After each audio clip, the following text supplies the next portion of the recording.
New technology has always been terrifying to those who allow themselves to be terrified by it.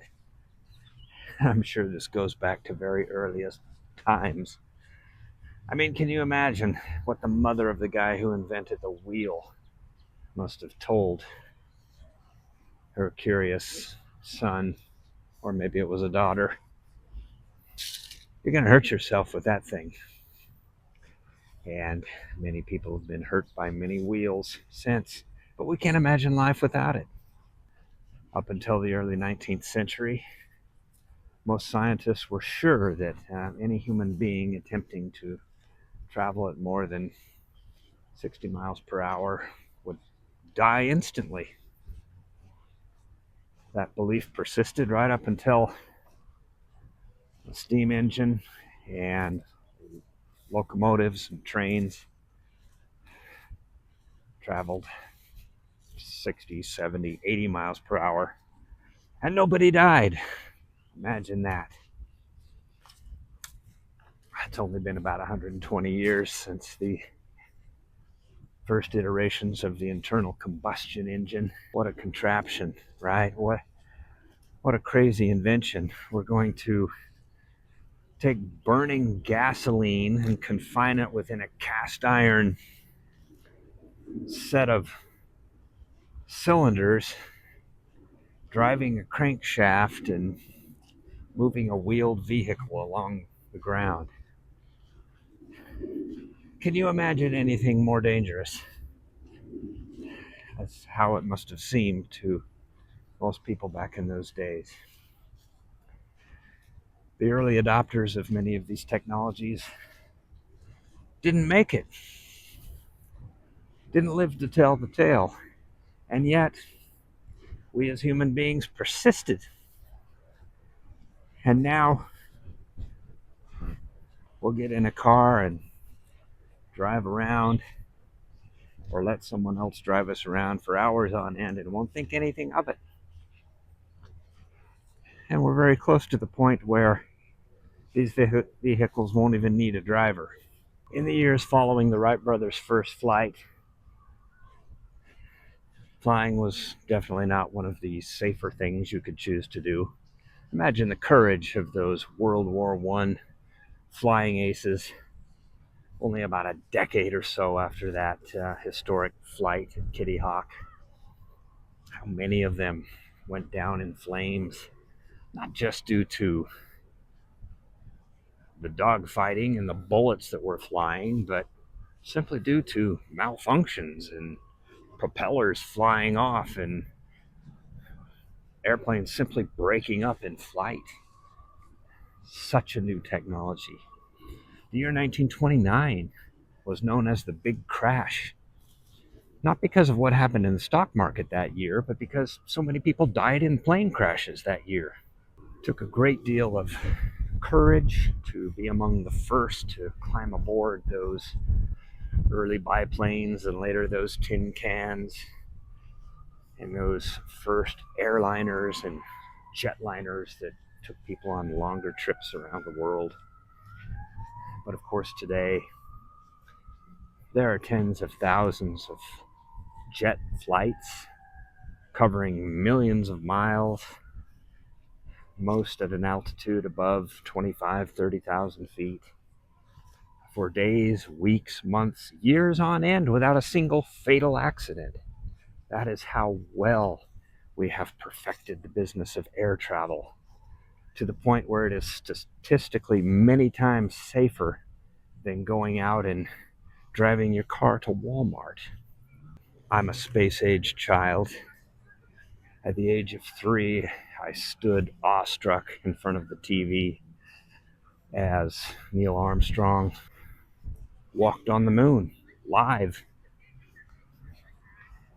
So I come from a generation that accepted space travel as something the adventurous did.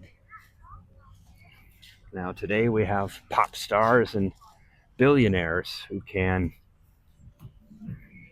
send up their own rockets and go on their own journeys without being under the auspices of NASA. Things are changing on that front as well. Not that it has become the safest thing to do. It's still quite an adventure and taking quite a bit of risk to be what we would call an astronaut. But it's a technology that's come a long way. Now, the personal computer is something that in the 1960s, many experts in the fields of computer technology simply couldn't believe that there would come a time when everyone would have a computer in their home, a personal computer. Even the CEO of IBM at the time couldn't visualize it. Well, Bill Gates, Steve Jobs, and other pioneers like that could visualize it, and they saw it through. And today, we're virtually in the post-personal computer age. A lot of younger people in particular really don't use laptops or desktop computers at all, and find most of their computing needs met through their smartphone or their tablet. The internet, of course, was frightening to people at first. It was difficult to grasp exactly what we were dealing with all of these connected computers and communicating over these vast distances, and email, chat. And then when it became clear that it was going to be not only possible but pervasive to be buying things on the internet and having them delivered to our homes, that was a hump to get over. I can remember procrastinating placing my first order with Amazon for probably 6, 7 years after it was available as a service. I just didn't feel comfortable giving my credit card number to my computer. And now, of course, we think nothing of it. So technology marches on, whether we like it or not. And what's the next step? Well, artificial intelligence, of course, AI. And this is the scariest one yet. But the reality is something closer to what we've already been through with the computer and with the internet. Yes, it's a quantum leap. It's a big move forward. And it seems to be happening at a much faster rate than what we've seen with other advances. It seems like only a few months ago, if not weeks ago, that the quality and realism of the AI generated images we were seeing in social media were so much less advanced than the ones we're seeing now. And the rate of iteration and improvement that we're seeing on these AI generated images, writings, voice interactions is just accelerating. And it's really hard to forecast where it's going to end. And that's the whole point behind these large learning models and these artificial intelligences of various kinds, is that they do truly have the ability to learn from their experiences, not in the way we do as humans, but simply by collecting the data from their interactions with us and being able to improve upon themselves without much more input from us other than those interactions. It's downright eerie, and it's just as scary as the wheel was, or the computer, or the internal combustion engine, or the internet itself. But it is a type of the same thing. It may be a larger leap forward than what we're accustomed to, we don't feel that we're as much in control of as maybe we were on some of these other things. It's not dangerous in the same way as climbing aboard a horse or into one of the first cars or onto the Wright brothers airplane at Kitty Hawk. It's different this time. I'm sure every generation says this about the technology of their day. It's different this time. Um, but this time it's different in its scope and in its power to change so quickly.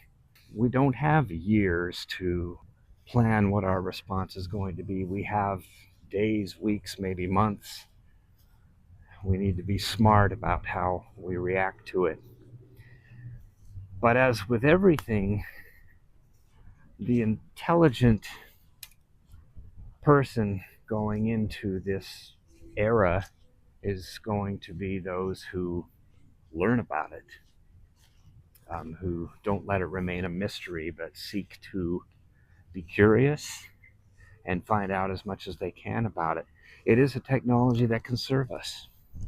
I believe it is a technology that is going to be with us for our foreseeable future. And it's going to revolutionize business, education, healthcare, finances. It's going to find its way into every bit of our lives, every aspect of our lives, just like the internet has.